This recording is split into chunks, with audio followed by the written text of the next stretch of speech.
This week's admin task. So this week's admin task is about humidity and the relative moisture in the air in your space. I use a range of moisture absorbers in my studio, and here's a picture of them here.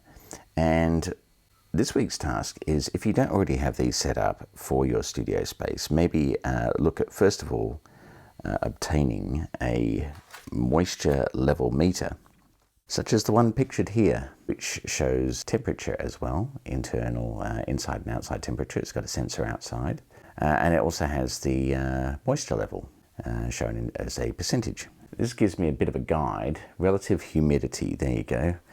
This gives me a guide as to how much moisture there is in the room, and particularly with musical instruments as well as electronics. You want to be sensitive. They are sensitive, and you need to be sensitive to the amount of humidity in the air.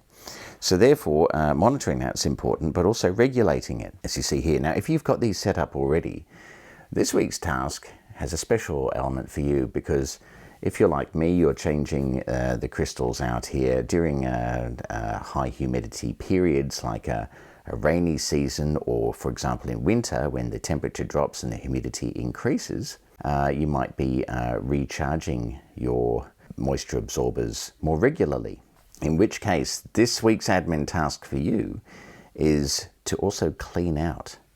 Give them a wipe out and clean out any crud in the bottom of moisture absorbers, and clean around the underside of the sort of the drip area where the crystals turn into water. So give them a good clean. This could be an annual exercise. So this week's admin task is to give them a good clean. If you don't already have these set up, it's definitely worthwhile looking into whether your space has a humidity challenge that could be improved. And that would be your task for the week, to have maybe start by getting a humidity gauge for your space.